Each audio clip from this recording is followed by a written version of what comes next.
हरे कृष्णा। आप सभी का हमारे YouTube चैनल पर हार्दिक स्वागत है। आज से आप भागवत कथा में पंचम स्कंद का रसपान करने वाले हैं। आजकल आप हमारे इसी चैनल पर शिव महापुराण की कथाएं भी नियमित रूप से सुन सकते हैं। और जो लोग भी आज भागवत कथा के इस अध्याय को सुनने वाले हैं, उन सभी से अनुरोध है कि इससे पहले के अध्याय भी आप हमारे चैनल पर जरूर सुनिएगा, जो कि पूरे भादों के महीने में आपको सुनाए गए हैं। राजा परीक्षित ने पूछा, हे मुने, महाराज प्रियव्रत तो बड़े भगवत भक्त और आत्माराम थे। उनकी गृहस्थाश्रम में रुचि कैसे हुई, जिसमें फंसने के कारण मनुष्य को अपने स्वरूप की विस्मृति होती है और वह कर्म बंधन में बंध जाता है। हे विप्रवर, निश्चय ही ऐसे निसंग महापुरुषों का इस प्रकार गृहस्थ आश्रम में अभिनिवेश होना उचित नहीं है। इसमें किसी प्रकार का संदेह नहीं कि जिनका चित्त पुण्य कीर्ति श्री हरि के चरणों की शीतल छाया का आश्रय लेकर शांत हो गया है, उन महापुरुषों की कुटुंब आदि में कभी आसक्ति हो ही नहीं सकती।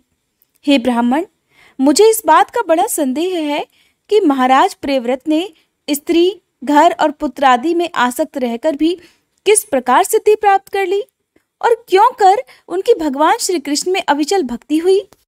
तब श्री सुखदेव जी ने कहा, हे राजन, तुम्हारा कथन बहुत ठीक है। जिनका चित्त पवित्र कीर्ति श्री हरि के परम मधुर चरण कमल मकरंद के रस में सराबोर हो गया है, वे किसी विघ्न बाधा के कारण रुकावट आ जाने पर भी भगवत भक्त परमहंसों के प्रिय श्री वासुदेव भगवान के कथा श्रवण रूपी परम कल्याणमय मार्ग को प्रायः छोड़ते ही नहीं। हे राजन, राजकुमार प्रियव्रत बड़े भगवत भक्त थे। श्री नारद जी के चरणों की सेवा करने से उन्हें सहज में ही परमार्थ तत्व का बोध हो गया था। वे ब्रह्म सत्र की दीक्षा, निरंतर ब्रह्म अभ्यास में जीवन बिताने का नियम लेने ही वाले थे कि उसी समय उनके पिता स्वयंभू मनु ने उन्हें पृथ्वी पालन के लिए शास्त्रों में बतलाए हुए सभी श्रेष्ठ गुणों से पूर्णतया संपन्न देखकर राज्य शासन के लिए आज्ञा दी। किंतु प्रियव्रत अखंड समाधि योग के द्वारा अपनी सारी इंद्रियों और क्रियाओं को भगवान वासुदेव के चरणों में ही अर्पित कर चुके थे। अतः पिता की आज्ञा किसी प्रकार उल्लंघन करने योग्य न होने पर भी ये सोचकर कि राज्याधिकार पाकर मेरा आत्मस्वरूप स्त्री पुत्रादि असत प्रपंच से आच्छादित हो जाएगा, राज्य और कुटुंब की चिंता में फंसकर मैं परमार्थ तत्व को प्रायः भूल ही जाऊंगा, उन्होंने उसे स्वीकार ही नहीं किया। आदिदेव स्वयंभू भगवान ब्रह्मा जी को निरंतर इस गुणमय प्रपंच की वृद्धि का ही विचार रहता है। वे सारे संसार के जीवों का अभिप्राय जानते रहते हैं। जब उन्होंने प्रियव्रत की ऐसी प्रवृत्ति देखी, तब वे मूर्तिमान चारों वेद और मरीचि आदि पार्षदों को अपने साथ लेकर अपने लोक से उतरे। आकाश में जहां तहां विमानों पर चढ़े हुए इंद्र आदि प्रधान प्रधान देवताओं ने उनका पूजन किया तथा मार्ग में टोलियां बांधकर आए हुए सिद्ध, गंधर्व, साध्य, चारण और मुनिजनों ने उनका स्तवन किया। इस प्रकार जगह जगह आदर सम्मान पाते हुए वे साक्षात नक्षत्र नाथ चंद्रमा के समान गंधमादन की घाटी को प्रकाशित करते हुए प्रियव्रत के पास पहुंचे। प्रियव्रत को आत्मविद्या का उपदेश देने के लिए वहां नारद जी भी आए हुए थे। ब्रह्मा जी के वहां पहुंचने पर उनके वाहन हंस को देखकर देवर्षि नारद जान गए कि हमारे पिता भगवान श्री ब्रह्मा जी पधार चुके हैं। अतः वे स्वयंभू मनु और प्रियव्रत के सहित तुरंत खड़े हो गए और फिर सबने उन्हें हाथ जोड़कर प्रणाम किया। हे राजा परीक्षित, नारद जी ने उनकी अनेक प्रकार से पूजा की और सुमधुर वचनों से उनके गुण और अवतार की उत्कृष्टता का वर्णन किया। तब आदि पुरुष भगवान श्री ब्रह्मा जी ने प्रियव्रत की ओर मंद मुस्कान युक्त दया दृष्टि से देखते हुए इस प्रकार कहा, बेटा, मैं तुमसे सत्य सिद्धांत की बात कहता हूं, ध्यान देकर सुनो। तुम्हें अप्रमेय श्री हरि के प्रति किसी प्रकार की दोष दृष्टि नहीं रखनी चाहिए। तुम्ही क्या, हम महादेव, तुम्हारे पिता स्वयंभू मनु और तुम्हारे गुरु ये महर्षि नारद भी विवश होकर केवल उन्हीं की आज्ञा का पालन करते हैं। उनके विधान को कोई भी देहधारी न तो तप, विद्या, योग बल या बुद्धि बल से, न अर्थ या धर्म की शक्ति से और न स्वयं या किसी दूसरे की सहायता से ही टाल सकता है। हे प्रियवर, उसी अव्यक्त ईश्वर के द्वारा दिए हुए शरीर को सब जीव जन्म मरण, शोक मोह भय और सुख दुख आदि का भोग करने तथा कर्म करने के लिए सदा धारण करते हैं। हे वत्स, जिस प्रकार रस्सी से नथा हुआ पशु मनुष्यों का बोझ ढोता है, उसी प्रकार परमात्मा की वेद वाणी रूप बड़ी रस्सी में सत्व आदि गुण, सात्विक आदि कर्म और उनके ब्राह्मण आदि वाक्यों की मजबूत डोरी से जकड़े हुए हम सब लोग उन्हीं की इच्छा अनुसार कर्म में लगे रहते हैं और उसके द्वारा उनकी पूजा करते रहते हैं। हमारे गुण और कर्मों के अनुसार प्रभु ने हमें जिस योनि में डाल दिया है, उसी को स्वीकार करके वे जैसी व्यवस्था करते हैं, उसी के अनुसार हम सुख या दुख भोगते रहते हैं। हमें उनकी इच्छा का उसी प्रकार अनुसरण करना पड़ता है जैसे किसी अंधे को आंख वाले पुरुष का। मुक्त पुरुष भी प्रारब्ध का भोग करता हुआ भगवान की इच्छा के अनुसार अपने शरीर को धारण करता ही है। ठीक वैसे ही जैसे मनुष्य की निद्रा टूट जाने पर भी स्वप्न में अनुभव किए हुए पदार्थों का स्मरण होता है, इस अवस्था में भी उसको अभिमान नहीं होता और विषय वासना के जिन संस्कारों के कारण दूसरा जन्म होता है, उन्हें वह स्वीकार नहीं करता। जो पुरुष इंद्रियों के वशीभूत है, वह वन वन में विचरण करता रहे तब भी उसे जन्म मरण का भय बना ही रहता है, क्योंकि बिना जीते हुए मन और इंद्रिय रूपी उसके 6 शत्रु उसका पीछा कभी नहीं छोड़ते। जो बुद्धिमान पुरुष इंद्रियों को जीतकर अपनी आत्मा में ही रमण करता है, उसका गृहस्थाश्रम भी क्या बिगाड़ सकता है। जिसे इन 6 शत्रुओं को जीतने की इच्छा हो, वह पहले घर में रहकर ही उनका अत्यंत विरोध करते हुए उन्हें वश में करने का प्रयत्न करे। किले में सुरक्षित रहकर लड़ने वाला राजा अपने प्रबल शत्रुओं को भी जीत लेता है।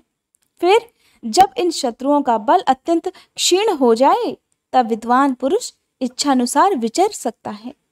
तुम यद्यपि श्री कमलनाथ भगवान के चरण कमल की कली रूप किले के आश्रित रहकर इन 6 शत्रुओं को जीत चुके हो, तो भी पहले उन पुराण पुरुष के दिए हुए भोगों को भोगो, इसके बाद निसंग होकर अपने आत्म स्वरूप में स्थित हो जाना। श्री सुखदेव जी कहते हैं, जब त्रिलोकी के गुरु श्री ब्रह्मा जी ने इस प्रकार कहा, तो परम भागवत प्रियव्रत ने छोटे होने के कारण नम्रता से शीश झुका लिया और जो आ गया ऐसा कहकर बड़े आदर पूर्वक उनका आदेश शिरोधार्य किया। तब स्वयंभू मनु ने प्रसन्न होकर भगवान ब्रह्मा जी की विधिवत पूजा की। इसके पश्चात वे मन और वाणी के अविषय अपने आश्रय तथा सर्व व्यवहारतीत पर ब्रह्म का चिंतन करते हुए अपने लोक को चले गए। इस समय प्रियव्रत और नारद जी सरल भाव से उनकी ही ओर देख रहे थे।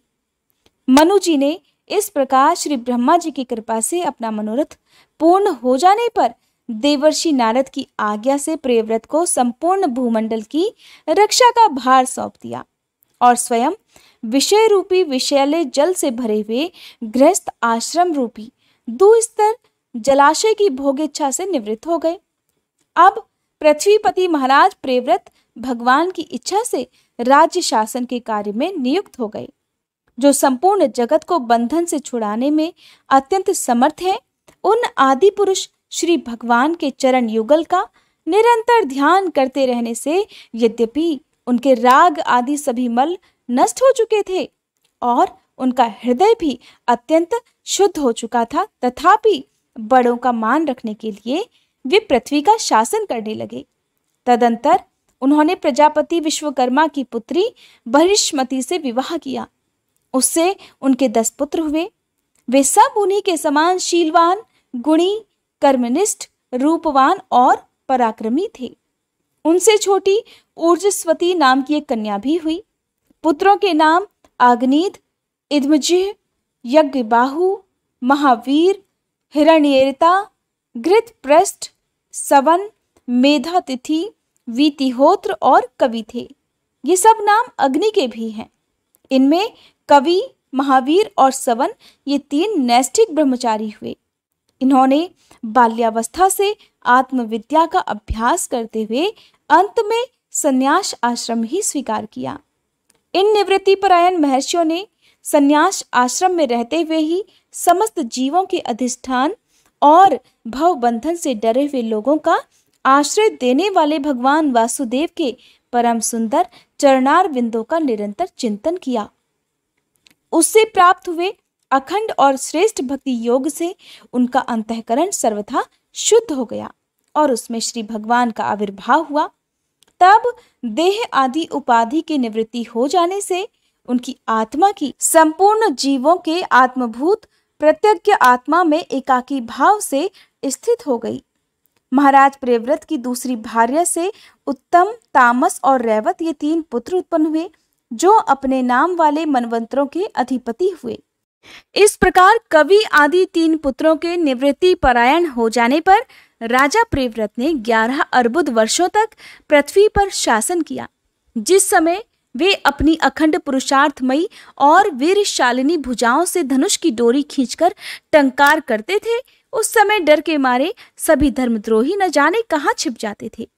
प्राण प्रिया बहिष्मति के दिन दिन बढ़ने वाले आमोद प्रमोद और अभ्युत्थान आदि क्रीड़ाओं के कारण तथा उसके स्त्री जनोचित हाव भाव, लज्जा से संकुचित मंद हास्य युक्त चितवन और मन को भाने वाले विनोद आदि से महामना प्रियव्रत विवेकहीन व्यक्ति की भांति आत्मविस्मृत से होकर सब भोगों को भोगने लगे, किंतु वास्तव में ये उनमें आसक्त नहीं थे। एक बार इन्होंने जब देखा कि भगवान सूर्य सुमेरु की परिक्रमा करते हुए लोक लोक पर्यंत पृथ्वी के जितने भाग को आलोकित करते हैं उसमें से आधा ही प्रकाश में रहता है और आधे में अंधकार छाया रहता है, तो इन्होंने इसे पसंद नहीं किया। तब उन्होंने ये संकल्प लिया कि मैं रात को भी दिन बना दूंगा। सूर्य के समान ही वेगमान एक ज्योतिर्मय रथ पर चढ़कर द्वितीय सूर्य की ही भांति उनके पीछे पीछे पृथ्वी की 7 परिक्रमाएं कर डाली। भगवान की उपासना से इनका अलौकिक प्रभाव बहुत बढ़ गया था। उस समय इनके रथ के पहियों से जो लीकें बनी वे ही 7 समुद्र हुए। उनमें पृथ्वी में 7 द्वीप हो गए। उनके नाम क्रमशः जम्बू, प्लक्ष, शालमली, कुश, कौंच, शाक और पुष्कर द्वीप हैं। इनमें से पहले पहले की अपेक्षा आगे आगे के द्वीप का परिमाण दूना है और ये समुद्र के बाहरी भाग में पृथ्वी के चारों ओर फैले हुए हैं। 7 समुद्र क्रमशः खारे जल, ईख के रस, मदिरा, घी, दूध, मट्ठे और मीठे जल से भरे हुए हैं। ये 7 द्वीपों की खाइयों के समान हैं और परिमाण में अपने भीतर वाले द्वीप के बराबर हैं। इनमें से एक एक क्रमशः अलग अलग 7 द्वीपों को बाहर से घेरकर स्थित है। बहिष्मती पति महाराज प्रियव्रत ने अपने अनुगत पुत्र आग्नेय, इध्मजिह्, यज्ञबाहु, हिरण्यरेता, घृत पृष्ठ, मेधातिथि और वीतिहोत्र में से क्रमशः एक एक को उक्त जम्बू आदि द्वीपों से एक एक का राजा बना दिया। उन्होंने अपनी कन्या ऊर्जस्वती का विवाह शुक्राचार्य जी से किया। उसी से शुक्र कन्या देवयानी का जन्म हुआ। हे राजन, जिन्होंने भगवत चरणार विंदों की रज के प्रभाव से शरीर के भूख प्यास, शोक, मोह और जरा मृत्यु इन 6 गुणों का अथवा मन के सहित 6 इंद्रियों को जीत लिया है, उन भगवत भक्तों का ऐसा पुरुषार्थ होना कोई आश्चर्य की बात नहीं है, क्योंकि वर्ण बहिष्कृत चंडाल आदि नीच योनि का पुरुष भी भगवान के नाम का केवल एक बार उच्चारण करने से तत्काल संसार बंधन से मुक्त हो जाता है। इस प्रकार अतुलनीय बल पराक्रम से युक्त महाराज प्रियव्रत एक बार अपने को देवर्षि नारद के चरणों की शरण में जाकर भी पुनः दैववश प्राप्त हुए प्रपंच में फंस जाने से अशांत सा देख मन ही मन विरक्त होकर इस प्रकार कहने लगे, ओह बहुत बुरा हुआ। मेरी विषय लोलुप इंद्रियों ने मुझे इस अविद्या जनित विषम विषय रूप अंधकूप में गिरा दिया। बस बस बहुत हो चुका। हाय, मैं तो स्त्री का क्रीड़ा मृग ही बन गया। उसने मुझे बंदर की भांति नचाया। मुझे धिक्कार है, मुझे धिक्कार है। इस प्रकार उन्होंने अपने को बहुत कुछ बुरा भला कहा। परम राध्य श्री हरि की कृपा से उनकी विवेक वृत्ति जागृत हो गई। उन्होंने ये सारी पृथ्वी यथा योग्य अपने अनुगत पुत्रों को बांट दी और जिसके साथ उन्होंने तरह तरह के भोग भोगे थे, उस अपनी राजरानी को साम्राज्य राज लक्ष्मी के सहित मृत देह के समान छोड़ दिया। तथा हृदय में वैराग्य धारण कर भगवान की लीलाओं का चिंतन करते हुए उसके प्रभाव से श्री नारद जी के बतलाए हुए मार्ग का पुनः अनुसरण करने लगे। महाराज प्रियव्रत के विषय में निम्नलिखित लोकोक्ति भी प्रसिद्ध है। राजा प्रियव्रत ने जो कर्म किए उन्हें सर्वशक्तिमान ईश्वर के सिवा और कौन कर सकता है। उन्होंने रात्रि के अंधकार को मिटाने का प्रयास करते हुए अपने रथ के पहियों से बनी हुई लीकों से ही 7 समुद्र बना दिए। प्राणियों के सुविधा के लिए, जिससे उनमें परस्पर झगड़ा ना हो सके, द्वीपों के द्वारा पृथ्वी के विभाग किए और प्रत्येक द्वीप में अलग अलग नदी, पर्वत और वन आदि से उसकी सीमा निश्चित कर दी। वे भगवत भक्त नारद जी के प्रेमी भक्त थे।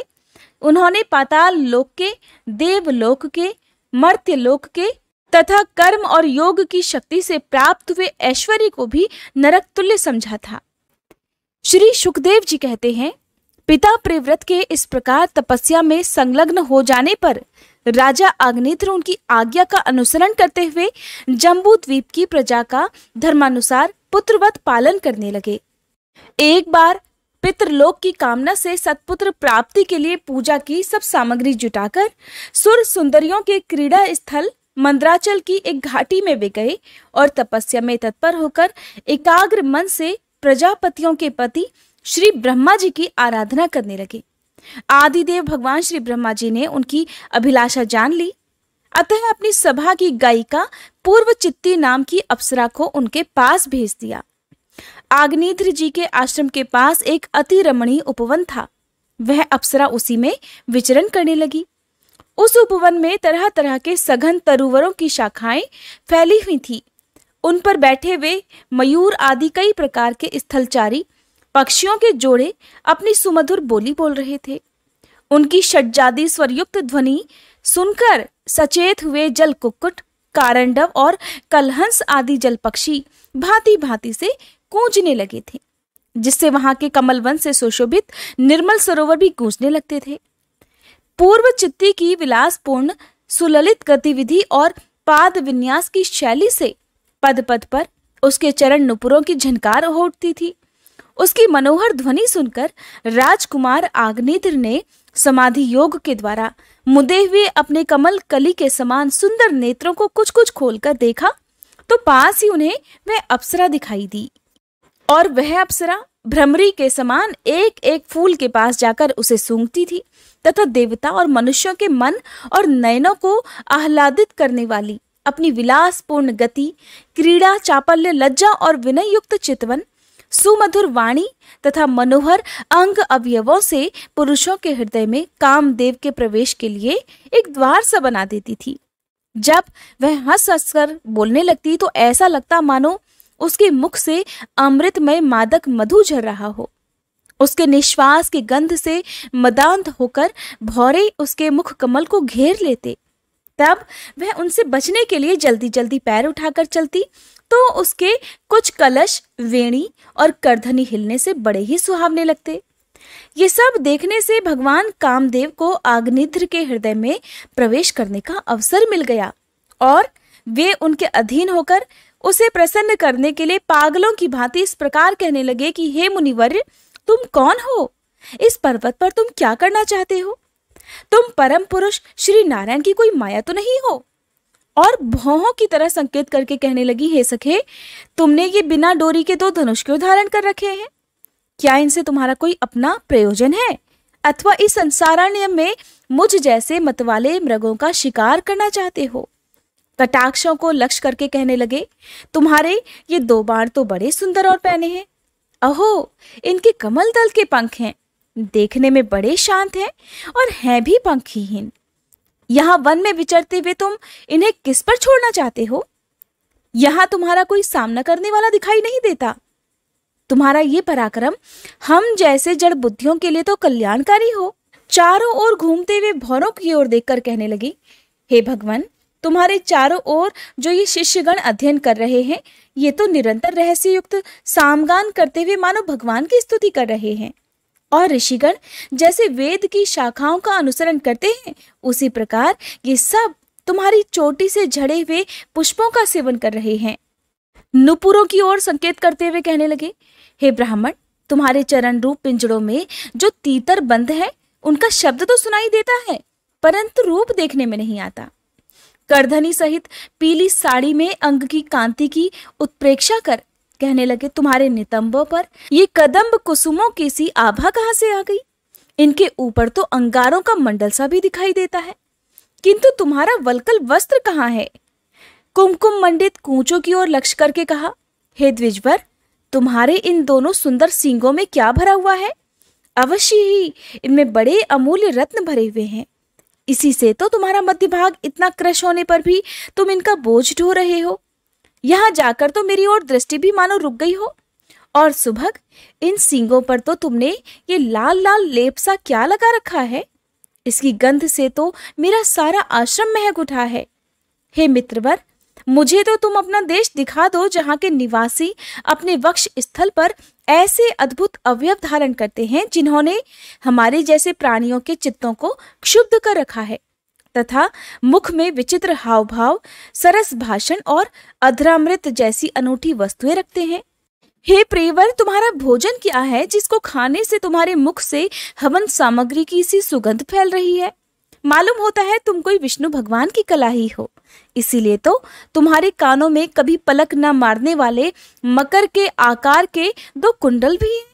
तुम्हारा मुख एक सुंदर सरोवर के समान लग रहा है। उसमें तुम्हारे चंचल ये 2 नेत्र भय से कांपती हुई मछलियों के समान, दंत पंक्ति हंसों के समान और घुंघराली अलकावली भौरों के समान शोभायमान है। तुम जब अपने कर कमलों से थपकी मार इस गेंद को उछालते हो, तब ये दिशा विदिशाओं में जाती हुई मेरे नेत्रों को तो चंचल कर ही देती है, साथ साथ मेरे मन में भी खलबली पैदा कर देती है। तुम्हारा ये बांका जटाजूट खुल गया है, तुम इसे संभालते क्यों नहीं? अरे, ये धूर्त वायु कैसा दुष्ट है जो बार बार तुम्हारी नीवी वस्त्र को उड़ा देता है। हे तपोधन, तपस्वियों के तप को भ्रष्ट करने वाला ये अनूप रूप तुमने किस तप के प्रभाव से धारण किया हुआ है? मित्र, आओ कुछ दिन मेरे साथ रहकर तपस्या करो। या कहीं ऐसा तो नहीं कि विश्व विस्तार की इच्छा से श्री ब्रह्मा जी ने ही तो मुझ पर कृपा नहीं कर दी है? सचमुच तुम ब्रह्मा जी की ही प्यारी देन हो। अब मैं तुम्हें नहीं छोड़ सकता। तुमने तो मेरे मन और नयन ऐसे उलझ गए हैं कि कहीं अन्यत्र जाना ही नहीं चाहते। सुंदर सींगों वाली, तुम्हारा जहां मन हो मुझे भी वहां ले चलो। मैं तो तुम्हारा अनुचर बन गया हूं और तुम्हारी ये मंगलमयी सखियां भी अब हमारे साथ ही रहें। श्री सुखदेव जी कहते हैं, हे राजन, आग्नेत्र देवताओं के समान बुद्धिमान और स्त्रियों को प्रसन्न करने में बड़े कुशल थे, और उन्होंने इसी प्रकार की रति चातुर्यमयी मीठी मीठी बातों से उस अप्सरा को भी प्रसन्न कर लिया। वीर समाज में अग्रगण्य आग्नेत्र की बुद्धि, शील, रूप, अवस्था, लक्ष्मी और उदारता से आकर्षित होकर वह उन जम्बू द्वीप अधिपति के साथ कई हजार वर्षों तक पृथ्वी और स्वर्ग के भोग भोगती रही। इसके पश्चात नृपवर आग्नेत्र ने उसके गर्भ से नाभि, किमपुरुष, हरिवर्ष, इलावृत, रम्यक, हिरण्यम, कुरु, भद्राश और केतुमाल नाम के 9 पुत्र उत्पन्न किए। और इस तरह 9 वर्षों में हर वर्ष एक के क्रम से 9 पुत्र उत्पन्न कर पूर्व चित्ती उन्हें राजभवन में ही छोड़कर फिर ब्रह्मा जी की सेवा में उपस्थित हो गई। ये आग्नेत्र के पुत्र माता के अनुग्रह से ही स्वभाव से ही सुडौल और सबल शरीर वाले थे। आग्नेत्र ने जम्बू द्वीप के विभाग करके उन्हीं के समान नाम वाले 9 वर्ष अर्थात 9 भूखंड बनाए और उन्हें एक एक पुत्र को सौंप दिया। तब वे सब अपने अपने वर्ष का राज्य भोगने लगे। महाराज आग्नेत्र दिन दिन भोगों को भोगते रहने पर भी उनसे अतृप्त हो रहे थे। वे उस अप्सरा को ही परम पुरुषार्थ समझते थे, इसलिए उन्होंने वैदिक कर्मों के द्वारा उसी लोक को प्राप्त किया जहाँ पितृगण अपने सुकर्मों के अनुसार तरह तरह के भोगों में मस्त रहते हैं। पिता के परलोक सिधारने पर नाभि आदि 9 भाइयों ने मेरु की मेरु देवी, प्रतिरूपा, उग्र दृष्टि, लता, रम्या, श्यामा, नारी, भद्रा और देववीति नाम की 9 कन्याओं से विवाह किया। हरे कृष्णा। आज का अध्याय यहीं समाप्त हुआ। अगले अध्याय में आप राजा नाभि की कथा सुनेंगे। उम्मीद करती हूँ ये वीडियो आपको पसंद आई होगी।